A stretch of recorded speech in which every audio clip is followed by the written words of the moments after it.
Y ya estamos de regreso precisamente dentro de este foro porque estamos listos para la siguiente conferencia. Para mí es un gusto presentar a nuestra siguiente invitada. Un tema que sin duda creo que muchos nos vamos a sentir identificados es el impacto de la salud mental en el sistema digestivo. Luego nos pasa algo y luego siente uno y dice, ay, sentí aquí la emoción. Bueno, nuestra invitada es la doctora Eva Marina Mora Cañas, cirujana general con subespecialidad en cirugía de colon, ano y recto. La doctora Eva Marina es una tijuanense originaria de Querétaro, quien estudió medicina en la ciudad de Colima para posteriormente especializarse en León, Guanajuato y en la Ciudad de México en cirugía general y en coloproctología. Posteriormente realizó estudios en Francia y en cirugía laparoscópica de colon, TAMIS y TAMTE. Ha ganado premios y publicado estudios en múltiples revistas científicas por sus investigaciones sobre la microbiología del colon y su relación con enfermedades autoinmunes. Recientemente fue incorporada al American College of Surgeons. Pertenece al Colegio Mexicano de Coloproctología, a la Sociedad Mexicana de Cirugía General y a la Asociación Latinoamericana de Piso Pélvico.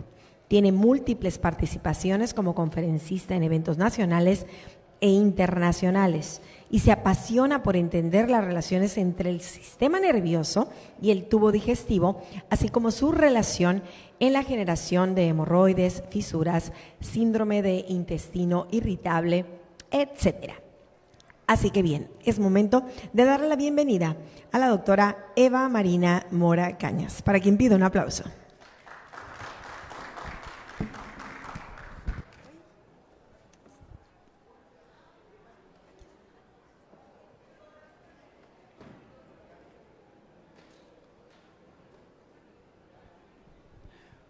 Buenas tardes, muchísimas gracias por la invitación.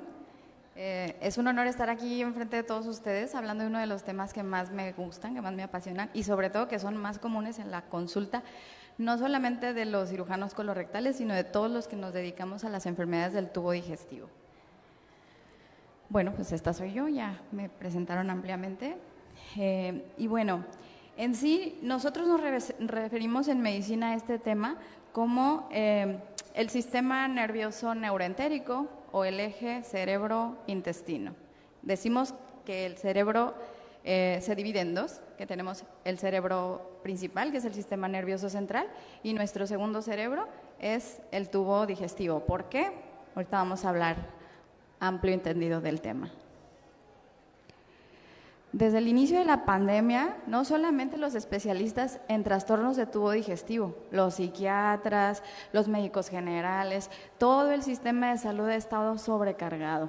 Específicamente nosotros, por toda esta relación de la que vamos a hablar muy a profundidad en un lenguaje muy entendible para que toda la población pueda más o menos entender por qué están tan relacionados estos dos sistemas.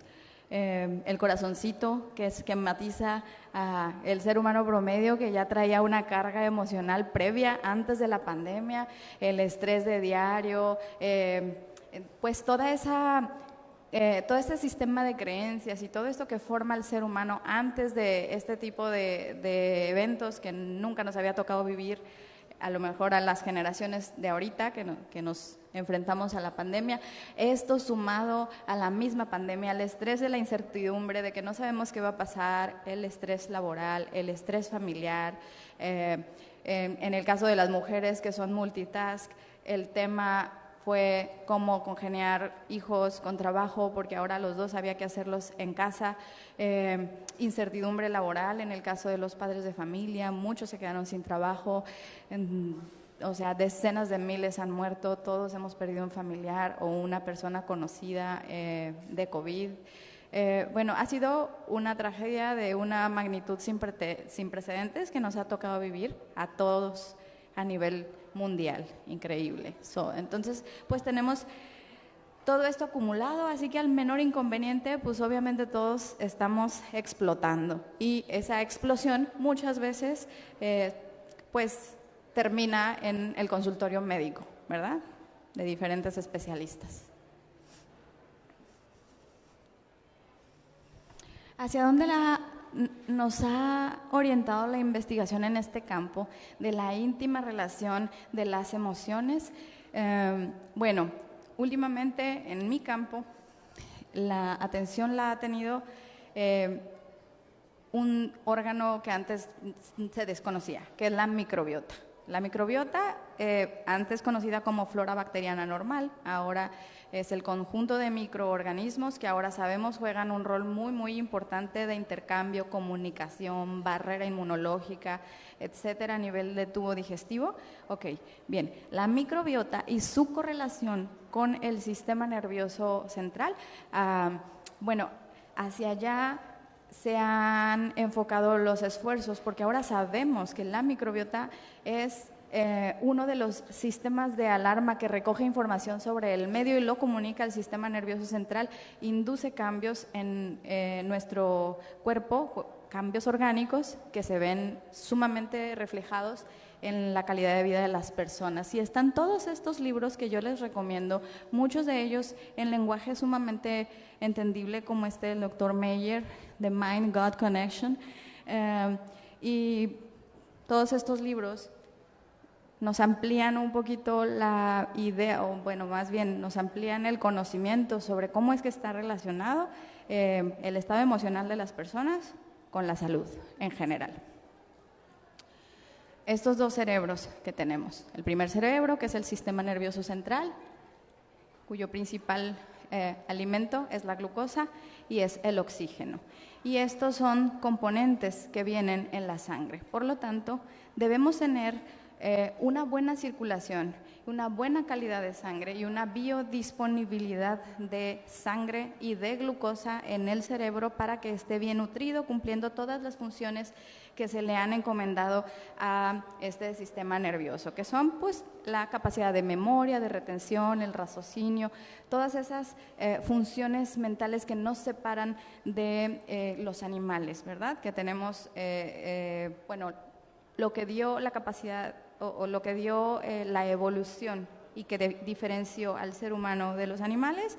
Estas funciones se articulan a nivel de la corteza cerebral y a eso se refiere nuestro primer cerebro, ¿verdad?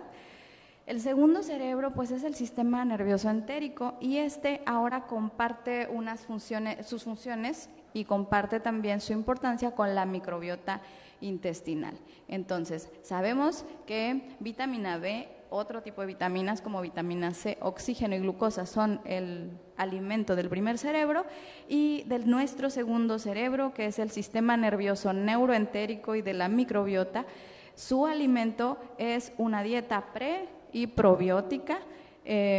Toda la distribución de los microorganismos que se encuentran distribuidos en todo el tubo digestivo desde la boca hasta el ano son muy diferentes, obedeciendo varios factores. Uno de los que llama un poquito más la atención, que si hay algo de diferencia, es si hemos sido nacidos vía vaginal o vía cesárea. Nuestra microbiota es distinta.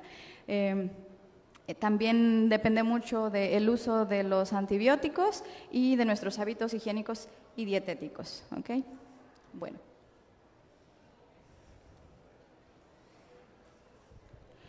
Hablando del sistema nervioso,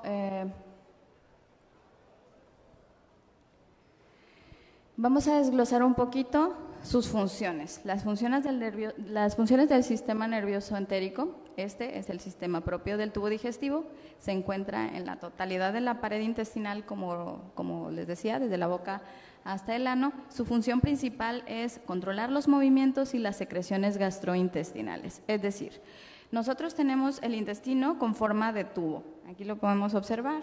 Este tubo está formado por el revestimiento interno, nosotros le llamamos la mucosa del colon, que es a nivel donde se encuentran los enterocitos, que son las células que recubren al intestino y las responsables de la absorción y de la secreción de todos los nutrientes que nos comemos. Después de que el estómago muele el quimo, que es el resultado de nuestra masticación, este va progresando a través del tubo digestivo y transita por encima de los enterocitos, que son estas células que tienen vellitos, y al estar finamente en contacto el líquido molido, pues vamos absorbiendo los carbohidratos, las proteínas, los minerales, etcétera.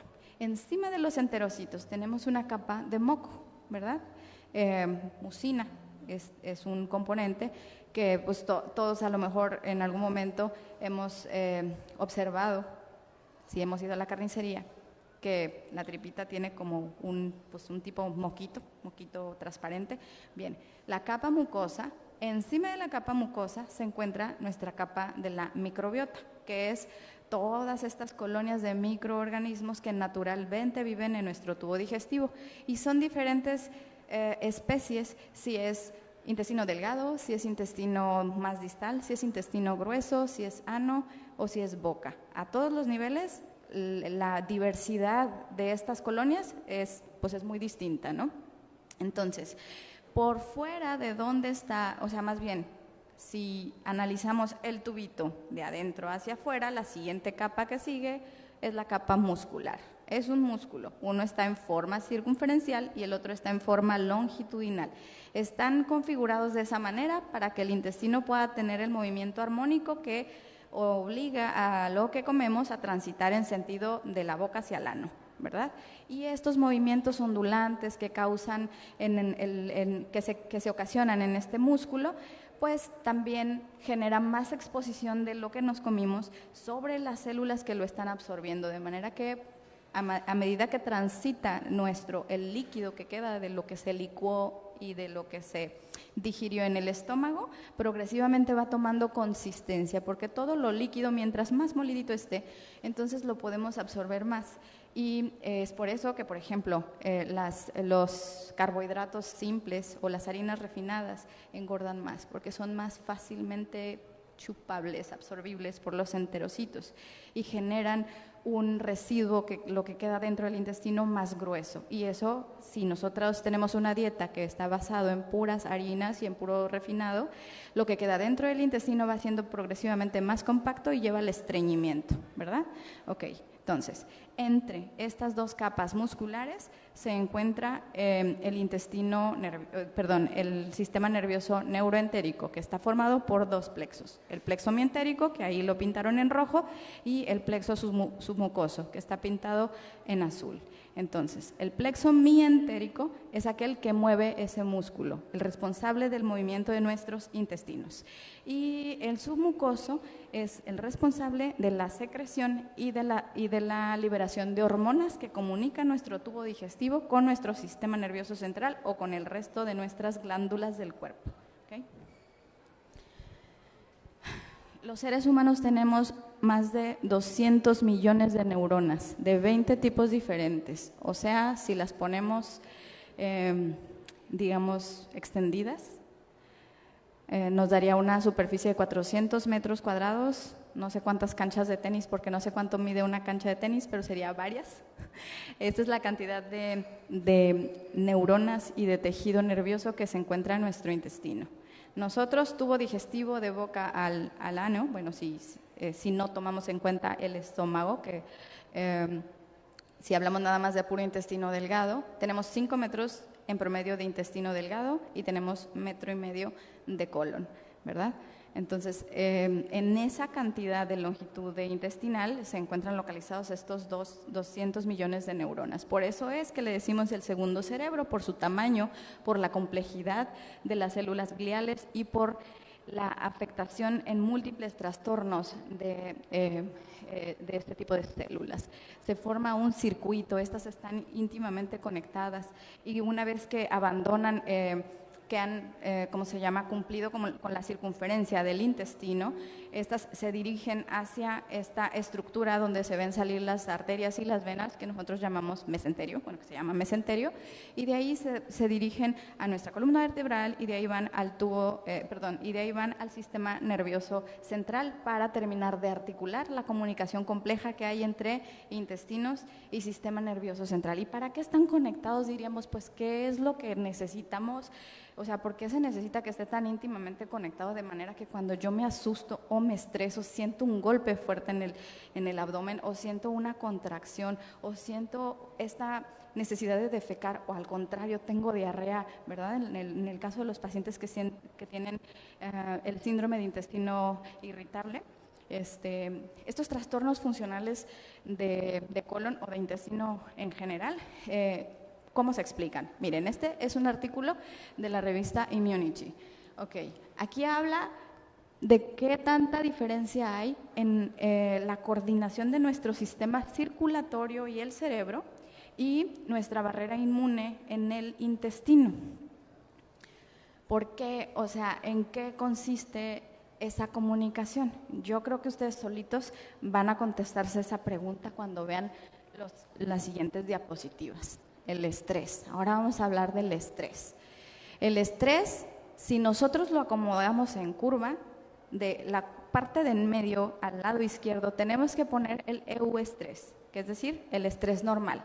Es ese estrés que nos hace ser personas funcionales, no personas tiradas en la cama, flojas, perezosas, sin proyectos, no. Es esa cosa que nos levanta y nos hace ser personas funcionales y que nos hace hacer las cosas, cumplir nuestros proyectos, llevar al hijo a la escuela, completar las labores del hogar.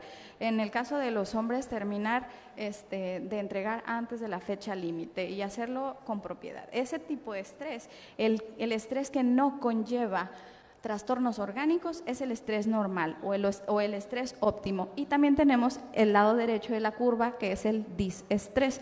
El disestrés o la extrema estimulación del sistema nervioso, pues es aquel estrés que ya no nos permite ser funcionales, que está acompañado de niveles de ansiedad que no permiten ni siquiera al ser humano articular pensamientos complejos, este estrés que nos llena de pensamientos intrusivos y no nos permite funcionar como seres humanos. Bien, ese es el estrés nocivo, ¿verdad? Aquí vemos cómo se puede clasificar según su impacto en la calidad de vida de las personas, el euestrés y el disestrés. El estrés positivo no produce desequilibrios orgánicos, incrementa la vitalidad, incrementa la salud, hace que nos preocupemos por comer de manera saludable, por dormir nuestras horas, porque nuestra casa tenga lo que necesitamos, porque tengamos organizado o tengamos equilibrio en nuestras actividades. Nos llena de vitalidad.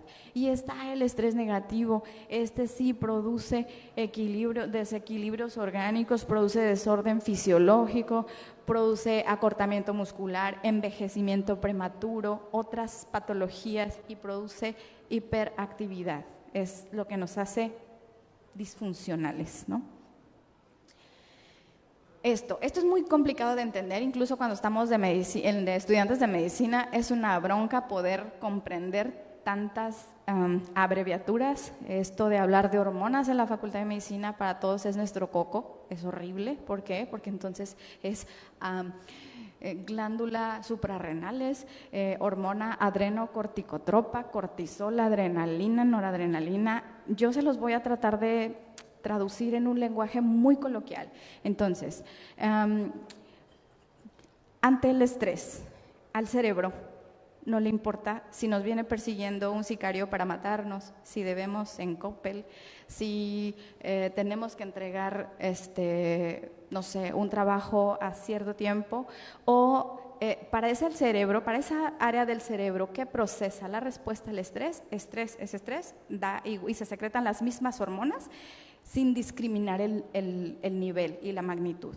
Y entonces quiero explicarles ahora la fisiología del estrés, es decir, qué producen los diferentes órganos el estrés, para que ustedes traten de imaginarse el tener de manera sostenida bajo ese estímulo el cuerpo, pues lo que puede producir a corto, a mediano y a largo plazo, ¿verdad? Entonces, tenemos el estrés. A nivel de la glándula pituitaria se secretan unas hormonas, ya ni les voy a poner nombre para no hacerlos bolas.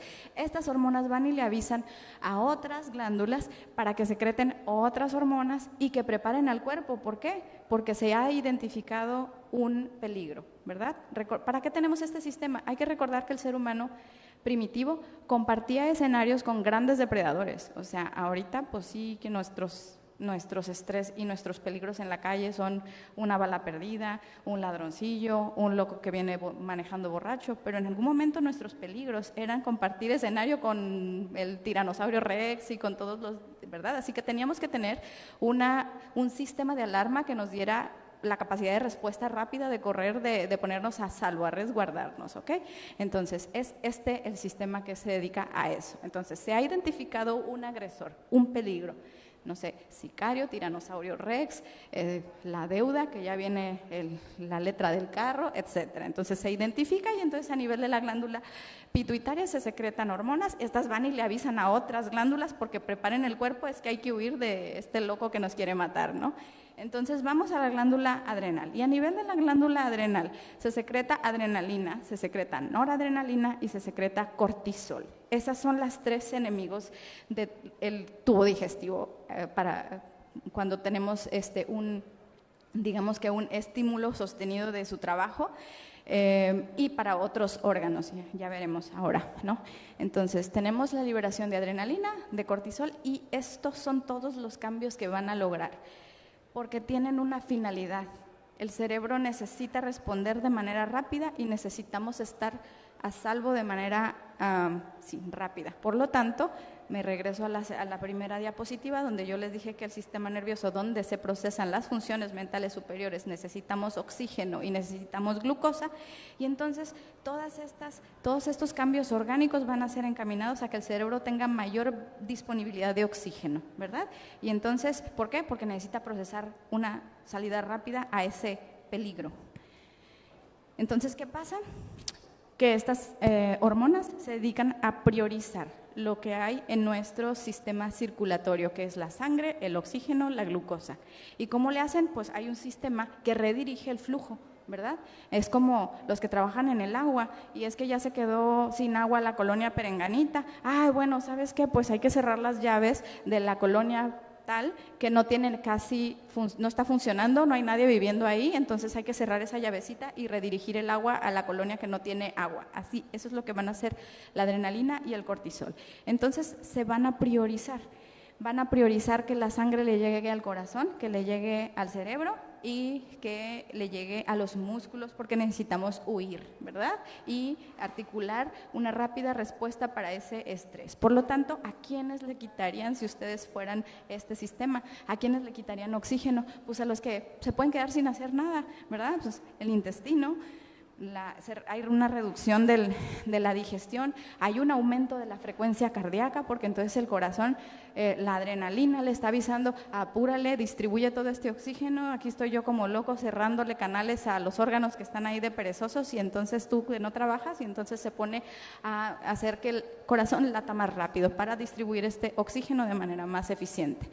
Hay una visión en túnel, hay una contracción de la pupila, hay un aumento de la presión sanguínea. ¿Por qué? Pues es cerrar los vasos sanguíneos para que esta sangre llegue de manera más eficiente a estos órganos.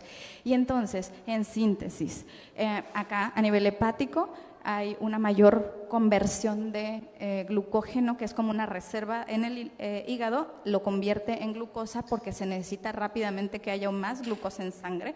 Por eso luego nos dicen que te vas a hacer diabético por los sustos y que no sé qué, ¿verdad? Bien, y hay un aumento de respiración, mientras más respiramos, pues más hay oxígeno. Si se fijan, todas estas respuestas estructuradas están encaminadas a que haya mayor disponibilidad de la comidita del sistema nervioso central. Y entonces, pero bueno, si pasa 1, 2 o 3 veces o de manera racional, esto nos mantiene a salvo. Pero si esto lo tenemos de manera sostenida en nuestra vida, ¿qué vamos a vivir? O sea, ¿qué cambios ocurren a nivel del tejido vivo? Ay, se ve súper fea la diapositiva, sabía que no tenía que poner tan chiquitas las letras, pero bueno, este estrés que se entiende como ya un desorden biológico y psicológico, dificulta las relaciones sociales, tiene, ¿cómo se llama?, relación con sobrecarga laboral, desórdenes alimenticios, sedentarismo. Ok, físicamente nos va deteriorando progresivamente por ser sometidos continuamente a estos cambios pues neurohumorales de ¿cómo se llama?, de hormonas y de funciones corporales. Nosotros siempre, todos los médicos le vamos a decir a los pacientes, bien, tiene que hacer algo para bajarle al estrés. Sí, pues sí, es como cuando alguien está deprimido y todo el mundo le dice échale ganas, pero ¿cómo le hago? Porque pues yo estoy muy estresada y no puedo quitarme ese estrés. La verdad es que a veces ni siquiera los médicos tenemos las herramientas conductuales para recomendarles a los pacientes algunas terapias o la mejor salida, porque el estrés de todos es muy diferente, porque nadie sabe lo que trae el costal más que el que lo está cargando. Entonces uno puede dar muchos consejos, pero realmente qué bueno que hacen estos foros. Así nosotros a lo mejor ni siquiera sabemos que el yoga me ayuda, a lo mejor ni siquiera sabemos que yo me puedo ir con el psicólogo, tomar terapia cognitivo-conductual, con el psicoanalista, o que puedo a lo mejor tomar algo que me haga descansar mejor en la noche, etcétera, pero sí podemos estar un poquito más conscientes de lo que provoca. Nosotros le tenemos miedo a dos cosas. Una, no miedo, sino que recomendamos manejar el estrés, porque este produce, por estar continuamente sometidos a estos cambios neurohumorales que les comenté, bien, produce enfermedades, pero también las complica. Yo soy cirujana, entonces yo opero pacientes de todo tipo. Y a veces yo necesito hacer cirugías muy complejas, ¿no? O sea, yo detecto un tumor en el sigmoides y le digo al paciente, pues, ¿sabes qué? Tengo que someterte a una cirugía para remover esa parte del colon y volverte a conectar. Y ese paciente a veces es una persona delgada, saludable, con buenos hábitos, sí, también ellos tienen cáncer de colon, y aunque menor proporción, mucha menor, hay que es como que casi cuando me tocan así, les digo, cómprate un billete de lotería porque a lo mejor y te la sacas, ¿no? Pero a veces son personas que tienen muchas comorbilidades, muchas enfermedades adicionales. Entonces, el estrés del diagnóstico, más que es un paciente diabético, que es un paciente hipertenso, a veces no los podemos operar porque es tanto el estrés del nuevo factor estresante en su vida que no los podemos regular y por lo tanto esto retrasa su atención médica o quirúrgica, no los podemos operar. O sea, tenemos que mandarlos a veces a psiquiatría para que tengan tratamiento y se puedan un poquito controlar, se les dispara la glucosa, se les dispara la presión arterial, tienen un montón de ¿cómo se llama?, complicaciones. A estas son la mayoría de las cosas que está asociado el estrés: presión alta, insuficiencia cardíaca, diabetes, obesidad, depresión o ansiedad, problemas de la piel, los dermatólogos llenos de pacientes con este tipo de problemas, problemas menstruales, porque como les digo, todos los órganos bajo estrés funcionan de manera diferente. Tienen relación el estrés con un montón de enfermedades, la gastritis, el síndrome de intestino irritable, el cáncer de colon, un montón de enfermedades. Entonces, espero que estas conclusiones pues nos hagan aterrizar un poquito de esto, de lo que acabamos de platicar. El temor agudiza los sentidos, ¿verdad? ¿Por qué? Porque nos lleva más oxígeno y más glucosa al cerebro, pero ¿a qué costo?